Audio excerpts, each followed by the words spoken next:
ভারাক্রান্ত হৃদয়ে আজ এই সমাবেশ করছি। সারা পৃথিবীর মুসলিম আজ গর্জে উঠেছে।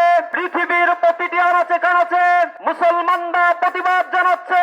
তারই অংশ হিসেবে বাংলাদেশ ইসলামী ছাত্র শিবির সপ্তাহব্যাপী এই জায়নিজমের বিরুদ্ধে কর্মসূচি ঘোষণা করেছে। সেই কর্মসূচির অংশ হিসেবে আজ বাংলাদেশের সকল মহানগর শাখায় এই বিক্ষোভ সমাবেশ অনুষ্ঠিত হচ্ছে। এই বিক্ষোভ সমাবেশ থেকে আমরা ওই জায়নিজমকে বলে দিতে চাই, বাংলাদেশ থেকে লক্ষ কোটি তৌহিদি জনতা তোমাদেরকে জানিয়ে দিতে চায়, বাংলাদেশ থেকে আমরা বলছি ওই ফিলিস্তিনে যদি এই জায়নিজম তোমরা আর বোমা নিক্ষেপ করো, নিঃসন্দেহে আল্লাহ রাব্বুল আলামিন তোমাদেরকে সবাই ধ্বংস করে দিবেন। যেভাবে আবাবিল পাখি তা তিনি প্রেরণ করে আপনার বাহিনীকে ধ্বংস করে দিয়েছিলেন। মুসলমানরা তাজ আজ চেতনা ভুলে গিয়েছে। এই আল-আকসা জেরুজালেম মুসলমানদের পিতৃপুরুষের সম্পত্তি। এই আল-আকসার প্রতিষ্ঠাতা ছিলেন মুসলিম মিল্লাতের জাতির পিতা হযরত ইব্রাহিম আলাইহিস সালাতু ওয়াস সালাম। আমাদের নবী হযরত ইয়াকুব আলাইহিস সালাতু ওয়াস সালাম এবং পরবর্তী হযরত সুলাইমান আলাইহিস সালাতু ওয়াস সালামের হাতে এই জেরুজালেম এবং আল-আকসা তৈরি হয়েছিল। সুতরাং মুসলমানদের এই পুরাতন আবাসভূমি থেকে যারা মুসলমানদেরকে বিরত রাখার জন্য, বিতাড়িত করার জন্য চক্রান্ত করছে, তোমরা জেনে রাখো আমাদের গায়ে রক্ত থাকা, বন্ধু রক্ত থাকা সত্ত্বেও আমরা এই অন্যায় মেনে নেব না ইনশাআল্লাহ। আমরা দীপ্ত কণ্ঠে বলে দিতে চাই, আজ পর্যন্ত 2 বছর ধরে অনবরত বোমা নিক্ষেপ করা হয়েছে। দ্বিতীয় বিশ্বযুদ্ধে যে পরিমাণে বোমা নিক্ষেপ করা হয়েছিল তথা টোটাল ইউরোপে তার চাইতে বেশি বোমা নিক্ষেপ করা হয়েছে ছোট এই গাজার স্তূপে। ধ্বংসস্তূপে পরিণত হয়েছে। প্রায় 50,523 জন শিশু, দুর্বল নারী সহ মানুষেরা মারা গিয়েছে। যারা মৃত্যুবরণ করেছে, শহীদ হয়েছে, তারা আল্লাহ রাব্বুল আলামিনের ডাকে চলে গিয়েছে। পাখি হয়ে জান্নাতে তারা উড়ে বেড়াচ্ছে। ইসরায়েলের কাছে বলতে চাই, আমাদের মা বোনেরা যারা নিহত হয়েছে, শাহাদাত বরণ করেছে, তাদের বক্তব্য হলো আমরা জন্মগ্রহণ করি মৃত্যুবরণ করার জন্যই, আমরা বাঁচার জন্য জন্মগ্রহণ করি না। সুতরাং হত্যা যজ্ঞ চালিয়ে মুসলমানদেরকে তাদের ভূমি থেকে বিতাড়িত করা সম্ভব নয়। অচিরেই তোমাদেরকে এই ভূমি ছাড়তে হবে। আমরা দেখেছি নিকৃষ্টভাবে ঈদের দিন, পবিত্র দিনে তারা বোমা হামলা করে শত শত মানুষকে তারা শহীদ করেছে। আমরা এর তীব্র নিন্দা এবং প্রতিবাদ জানাই। আমরা বলতে চাই, ইসরায়েল কোন রাষ্ট্র নয়। It's no more any state, it's a terrorist community. They are committing genocide, ethnic cleansing. We strongly condemn about this thing, ethnic cleansing. প্রিয় বন্ধুগণ, ইসরায়েল রাষ্ট্রকে যারা সহযোগিতা করছে, আমরা দেখতে পাচ্ছি মানবতার ধ্বজাধারী গণতন্ত্রকে তারা অন করে নাকি। সেই ইউনাইটেড স্টেট অফ আমেরিকা, সেই ডোনাল্ড ট্রাম্প, এই বদমাইশ যখন ক্ষমতায় আসীন হয়েছে, এরপরেই নিরীহ এই মানুষদের উপরে আরো বেশি চুক্তি লঙ্ঘন করে এই জায়নিজমরা তারা হামলা করে চলছে। তারা ডেমোক্রেসির কথা বলে, গণতন্ত্রের কথা বলে, পৃথিবীর মুসলিম উম্মাহকে তারা আন্দেশ করার জন্য চক্রান্ত করছে। আমরা বলছি, তোমরা এহেন কর্মকাণ্ড থেকে বিরত যদি না হও, আমরা মুসলিম সারা পৃথিবীতে প্রায় 200 কোটি মুসলমানের সমুচিত জবাব দেব ইনশাআল্লাহ। ইসরায়েলের পণ্য, আমেরিকার পণ্যগুলো আমাদের বয়কট করতে হবে।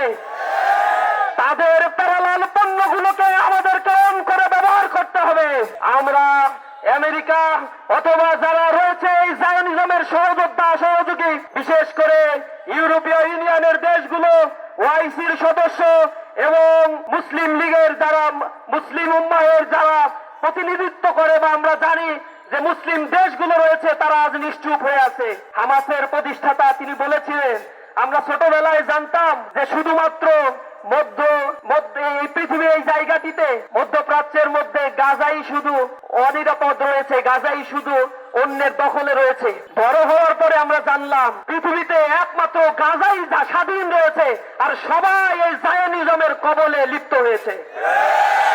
ভাইয়েরা, আমরা শান্তিপূর্ণভাবে বাংলাদেশ থেকে আমাদের প্রতিবাদ জানাই। যারা ইহুদি রাষ্ট্রের আশেপাশে বসবাস করছে সেই রাষ্ট্রপ্রধানদের কাছে আমরা আহ্বান জানাই, তাদেরকে বয়কট করুন।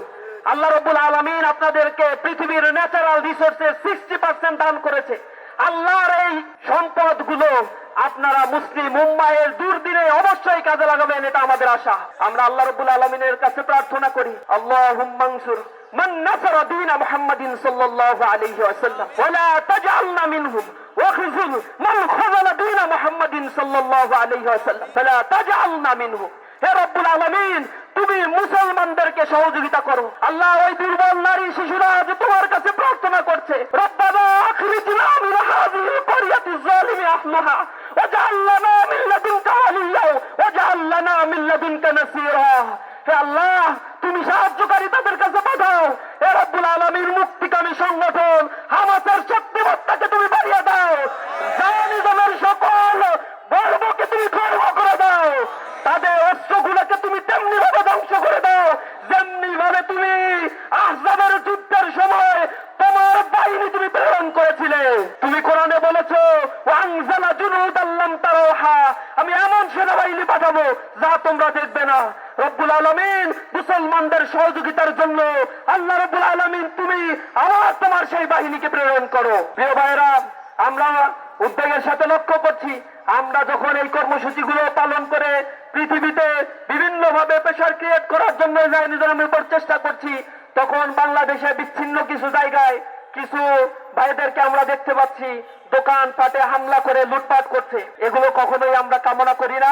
এ সকল হীন কর্মকাণ্ড থেকে সকলকে বিরত থাকার জন্য আহ্বান জানাই। পাশাপাশি আগামীকাল বাংলাদেশের প্রতিটি গুরুত্বপূর্ণ ভবনগুলোতে এবং বাসাবাড়ির বিল্ডিং এর সাথে প্যালেস্টাইনের পতাকা উত্তোলন করে আমরা প্যালেস্টাইনের গাজাবাসীদের জন্য সমর্থন জ্ঞাপন করার জন্য ইসলামী ছাত্র শিবির কর্মসূচি ঘোষণা করেছে। এরপর দিন আমরা বাংলাদেশে অবস্থিত দূতাবাসগুলোতে স্মারকলিপি প্রদান করব।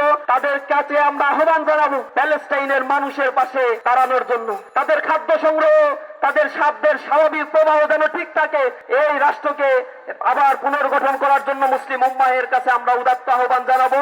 এরপর দিন আমাদের জেলা ভিত্তিক প্রতিটি জেলা শহরে মাস গ্যাদারিং প্রোগ্রাম রয়েছে। আমরা প্রতিটি জেলা শহর থেকে প্রতিবাদের ঝড় উঠাবো ইনশাআল্লাহ। আগামী 12 তারিখ আপনারা জানেন বাংলাদেশের আলেম শ্রেণী, বিভিন্ন শ্রেণী পেশার মানুষেরা এক বিক্ষোভ গণ অবস্থান কর্মসূচি ঘোষণা দিয়েছে। আমরা তাতে পূর্ণ সমর্থন জ্ঞাপন করছি। আমরা এক ঐতিহাসিক জমায়েত করতে যাচ্ছি বাংলাদেশে।